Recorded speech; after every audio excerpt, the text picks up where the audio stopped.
Plus आमच्यावर photo काढून लोकांना जर सांगितलं की आम्ही तुमचे भक्त होतो, आम्ही तिथे तुम्हाला येऊन कान फटवणार. सो आमच्याकडे कोणी येतच नाही. सो तुमच्याकडे कितीही पैसा असेल तरी तुमच्या नशिबात येतं ना भोंदू बाबा त्याच्यापासून. सो मी विनंती करीन तुम्ही हे भोंदू बाबांकडे जाणं बंद करा.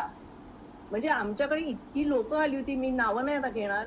त्यावेळेला आमचे 13 आमदार आले होते, तेव्हा माझ्याकडे इतके लोक आले होते भोंदूबाबांसाठी. म्हणजे मी त्यांना भोंदूबाबा म्हणते, तेव्हा ते स्वतःला ब्रह्मा, विष्णू, महेश, विष्णू, लक्ष्मी, पार्वती काही स्वतःला म्हटलेलं असतं. मी सांगितलं, थँकफुली माझा नवरा पण तसाच आहे. आम्ही सांगितलं आमच्याकडे कोणी आलं तर आम्ही पाया पडणार नाही. तुम्हाला आम्हाला भेटायला यायचं तुम्ही भेटायला या. प्लस आमच्यावर फोटो काढून लोकांना जर सांगितलं की आम्ही तुमचे भक्त होतो, आम्ही तिथे तुम्हाला येऊन कान फटवणार. सो आमच्याकडे कोणी येतच नाही किंवा आम्ही पण कोणाकडे जात नाही. सो माझं लोकांना विनंती आहे, भोंदू बाबा फसवतात म्हणजे तुम्ही पण व्हिडिओ बघितले असतील. कोणती बाई बेशुद्ध दिसते हो तुम्हाला? काय म्हणजे काय चाललंय, आपला समाज कुठे चाललाय? म्हणजे आपण महाराष्ट्र हा समाज सुधारक किती लिस्ट आहे हो आपल्या, संतांपासून हुशार माणसांपासून सायंटिस्ट पासून साहित्यिकांपर्यंत. काय म्हणजे लोक वेडे झालेत का काय कळत नाही मला.